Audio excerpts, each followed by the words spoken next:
Olá, eu sou Bernadette Menezes, estou aqui gravando mais um vídeo do projeto 101 Perguntas sobre o ITCD no estado de Minas Gerais, e a pergunta de hoje é: o que acontece se não for apresentada a declaração do ITCD nos processos de dissolução da sociedade conjugal?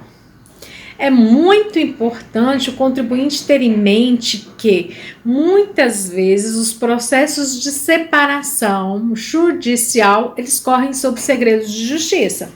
Portanto, o fisco não tem acesso às informações para efetuar o lançamento de ofício cobrando aquele imposto. Ou seja, se o contribuinte não declarar os bens e a dissolução do fato, a ocorrência do fato gerador, a dissolução da sociedade conjugal, o fisco não terá conhecimentos suficientes para fazer o lançamento.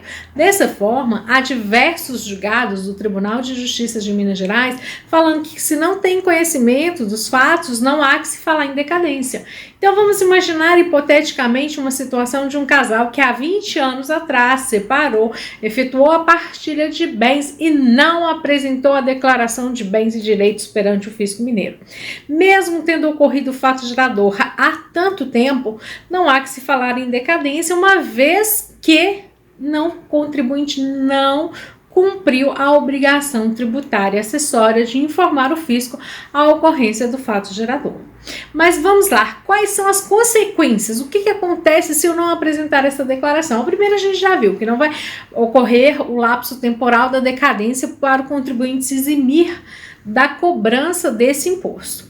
Mas a norma vigente, ela estabelece ainda algumas penalidades que é muito importante ficar atento a elas, porque são multas que têm um valor expressivo, porque as multas têm a finalidade de coibir aquela ação, de forma a trazer harmonia para o sistema jurídico. Então, a primeira delas que a gente tem é a multa isolada, prevista lá no artigo 25 da Lei 14.941, que é a norma vigente do ITCD no nosso estado.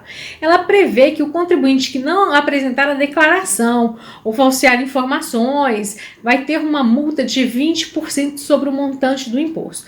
Essa é a multa isolada. Então, pelo contribuinte não apresentar a declaração do ITCD, ele vai ter essa multa de 20% do valor do imposto. Mas além dessa multa, a gente tem a multa também de revalidação, prevista no artigo 22. Aí você vai estar me perguntando: nossa, mas pode cobrar as duas multas pelo mesmo fato gerador? Sim, porque elas têm naturezas diversas, elas não caracterizam não confisco.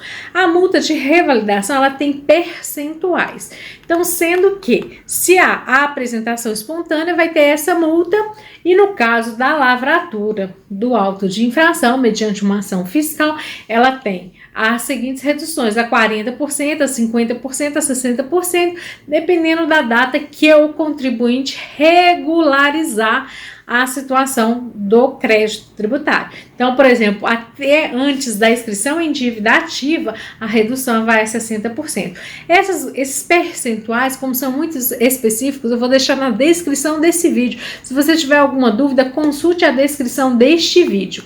Então, as duas multas podem incidir, além das consequências de cobrança. Então, por exemplo, lavrou o auto de infração, poderá ser inscrito em dívida ativa e protestado.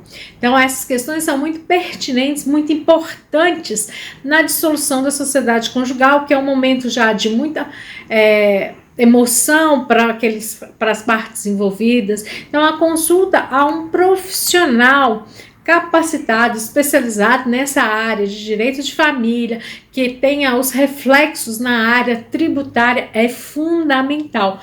Porque vamos imaginar também a situação seguinte: o casal tinha um patrimônio que compunha de vários bens, e de repente, na dissolução, um ficou com determinados bens, o outro com os restantes, e assim sucessivamente cada um seguiu sua vida e quer, no momento posterior, vender aquele imóvel. Se não regularizar essa situação do excedente de meação, ele não poderá efetuar a transferência da propriedade.